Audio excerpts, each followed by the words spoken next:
ازيكم أصحابي الحلوين؟ مرحلة أولى وتانية ابتدائي من مهرجان الكرازة المرقسية 2025.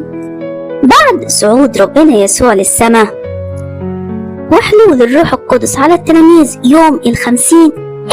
حل الروح القدس على التلاميذ يوم 50؟ أيوة، راح الرسل بدأوا إن هم يبشروا في أماكن كتيرة، وناس كتيرة آمنت بربنا يسوع وبقيوا مسيحيين، ويوم بعد يوم بقي عدد المؤمنين كتير والخدمة كبرت أكتر وأكتر. الله!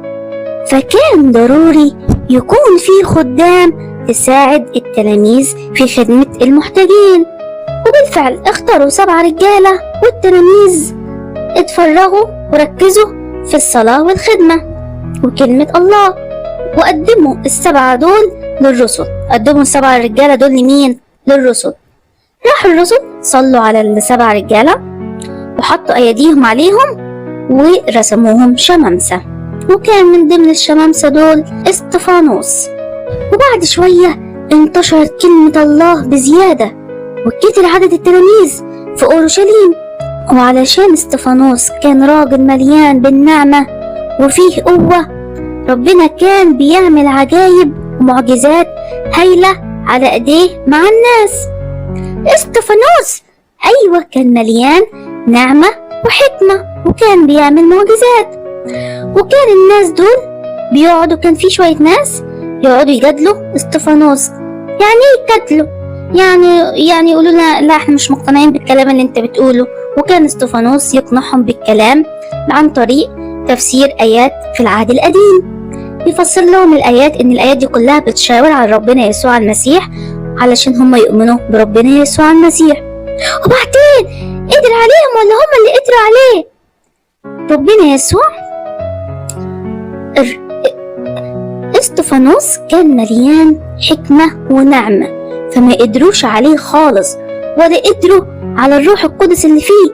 مش هو أخد بوضع اليد ماشي، الروح القدس اللي كان فيه، الروح القدس الساكن جواه كان بيخليه يتكلم بكل الكلام بحكمة ومحدش يقدر عليه. راح هما الناس دي اتغاظوا خالص ان هما ما قدروش على مين؟ على استفانوس، ولا قدروا على الحكمة اللي عنده وقوة الكلام اللي عنده اللي هي من الروح القدس. راحوا جابوا واحد قالوا هنديك فلوس وقول على استفانوس انه ايه كلام مش حقيقي، قول ان هو كلام عمل كلام بس مش حقيقي، قول ان هو عمل.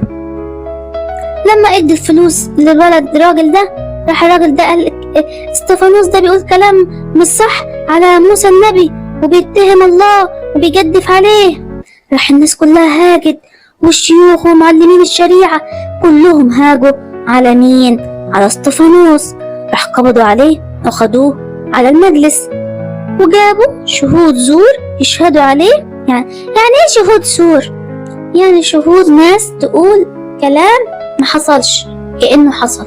قالوا ان استفانوس ده جدف على الله، يعني قال كلام وحش على الله وعلى موسى النبي وعلى الشريعة وهو ما عملش كده.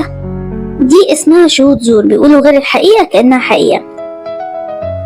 فقالوا الراجل ده ما بيبطلش كلام غلط على بيت الله المقدس وعلى الشريعة. والناس اللي كانوا موجودين في المجلس بصوا على استفانوس، وبعدين اتلاقوا وش استفانوس ده منور خالص، الملاك كأنه ملاك. ولما الناس موجودين سمعوا كلام استفانوس اتغاظوا وملأ قلوبهم، الغيظ ملأ قلوبهم، وقعدوا يعضوا على اسنانهم كده وهما بيهددك، وتنرفزوا خالص يجزوا على اسنانهم كده. وبعد كده وهما بيعملوا كده راح القديس استفانوس رفع عينه للسماء وكان مليان بالروح القدس. وقتها شاف مجد الله وشاف ربنا يسوع قائم عن يمين الله الآب. الله! فهم متغاظين، وهو عشان كان مليان بالروح القدس شاف مجد الله وشاف ربنا يسوع قائم عن يمين الله. أيوة، سأل نفسه وقال أنا شايف السماء مفتوحة وإن الإنسان واقف عن يمين الله. الله، ده حلو قوي إني يشوف السماء مفتوحة، ده كده مهما عذبوه مش هيحس بألم، لأن الواحد يشوف ربنا يسوع بيتملي فرح وسلام.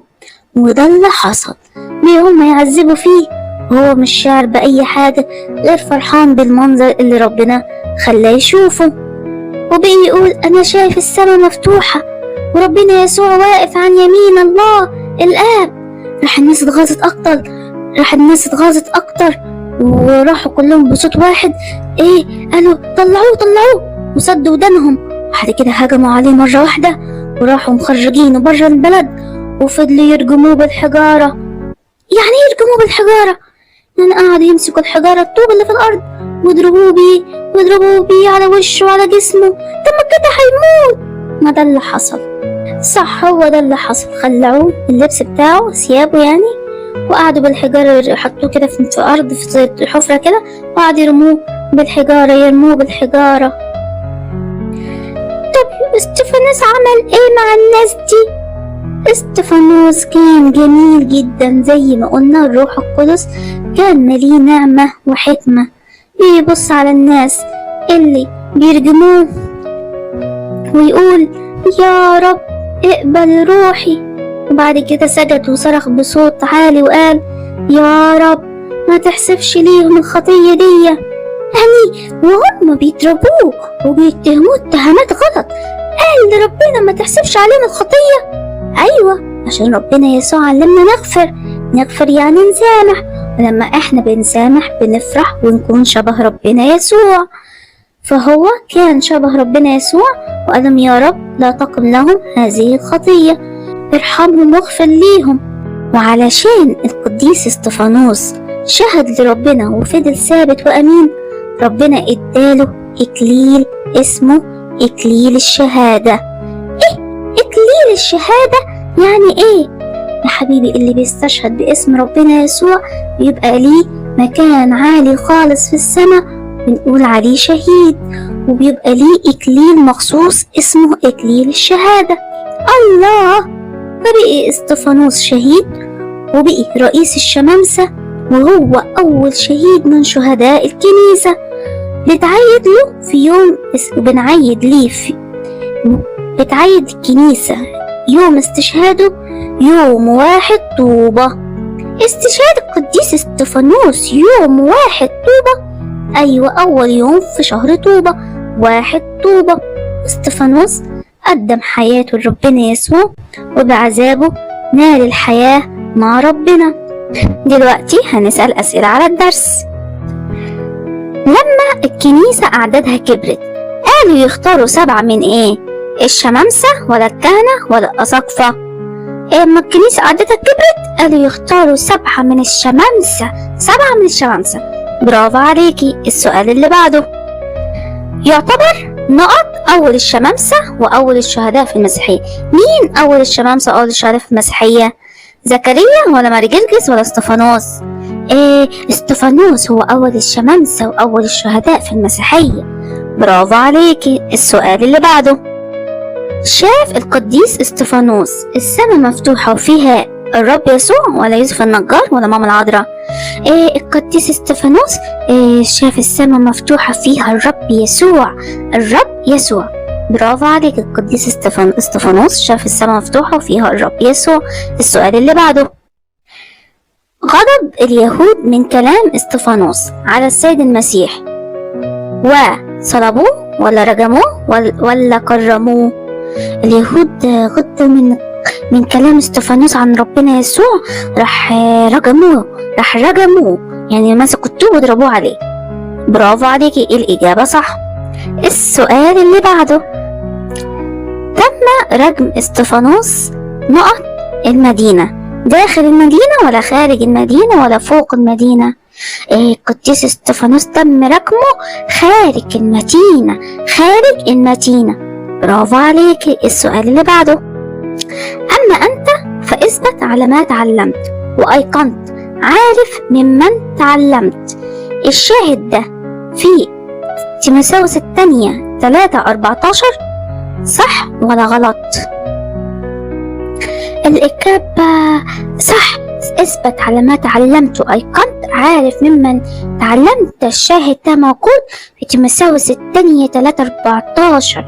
تيموثاوس الثانية 3:14.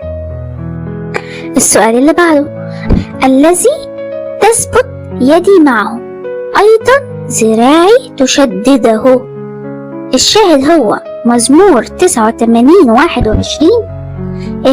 الذي تثبت يدي معه أيضا ذراعي تشدده.